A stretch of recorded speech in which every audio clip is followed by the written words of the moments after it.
Halo Sobat Baca Suara Merdeka, bersama saya Sekar Wahyu.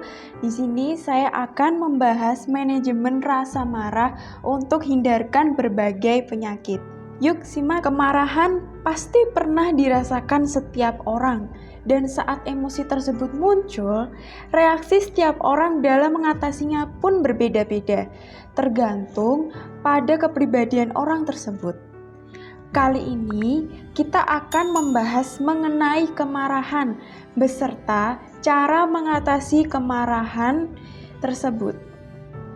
Berdasarkan buku Anger Management Course and Training yang ditulis oleh Jaslyn Woodruff. Yang pertama, what is anger? Menurut Kamus Bahasa Inggris, kemarahan merupakan sebuah emosi kuat yang dirasakan seseorang saat melihat atau mendengar sesuatu yang bertentangan dengan pemahamannya.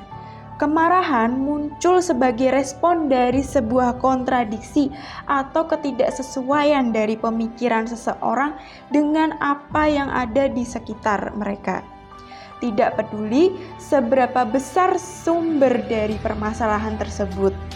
Sebagai contoh, seorang anak yang memecahkan vas berharga milik Anda dan bukannya meminta maaf.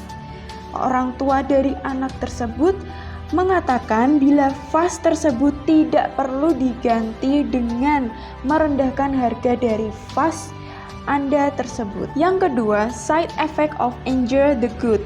Kemarahan merupakan sifat alami yang dimiliki oleh semua makhluk hidup yang dapat berpikir dan merupakan mekanisme utama dalam bertahan hidup oleh seluruh makhluk hidup.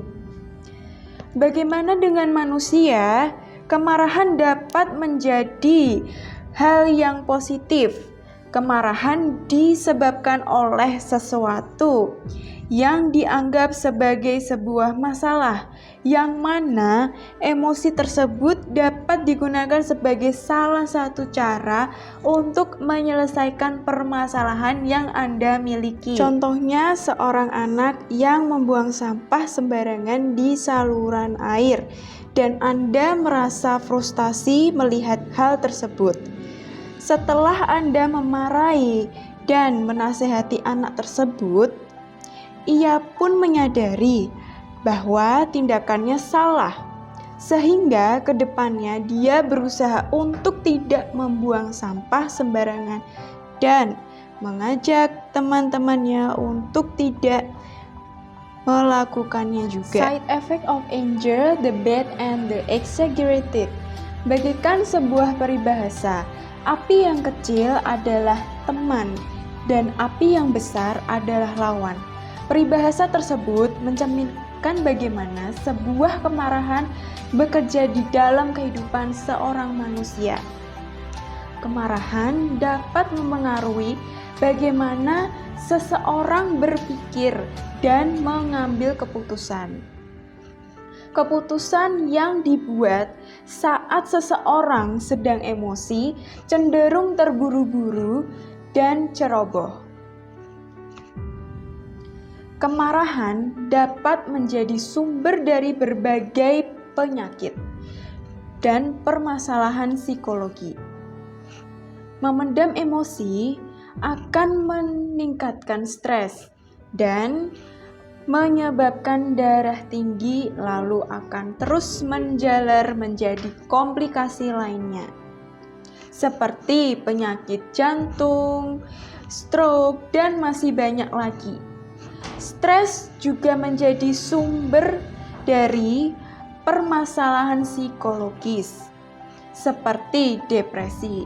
Hal ini dikarenakan stres akan membuat ketidakstabilan kondisi mental dari seseorang. Manager of the anger, kemarahan sama halnya dengan api.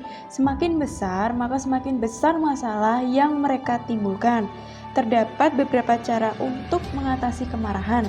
Pertama adalah dengan mengetahui bila diri atau seseorang sedang marah.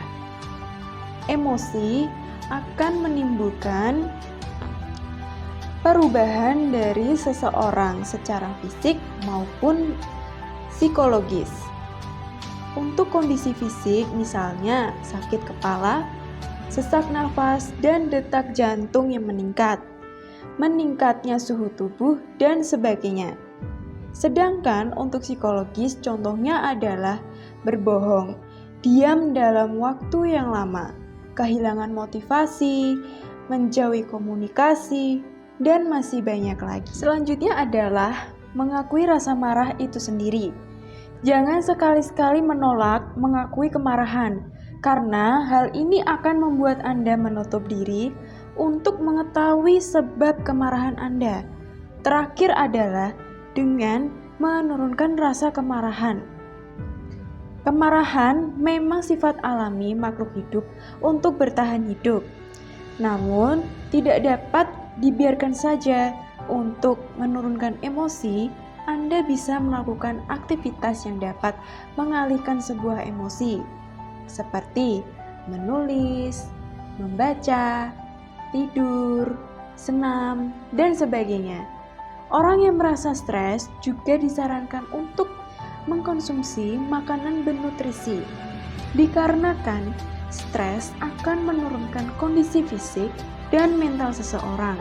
Dengan konsumsi energi yang meningkat secara drastis, dan juga tidak disarankan untuk mengkonsumsi makanan atau minuman berkafein yang merupakan zat adiktif, dan juga hindari penggunaan obat-obatan, alkohol, atau zat adiktif lainnya untuk mencegah terjadinya ketergantungan kepada hal-hal tersebut.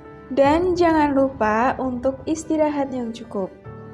Kemarahan terkadang memang diperlukan bagi manusia untuk mendeteksi sebuah permasalahan atau bahaya yang ada di sekitarnya. Namun sangat penting bagi manusia untuk mengontrol kemarahannya untuk menghindari terjadinya kerusakan bagi diri dan lingkungan sekitarnya. Demikian materi yang dapat saya sampaikan pada kali ini. Semoga bermanfaat. Sampai jumpa.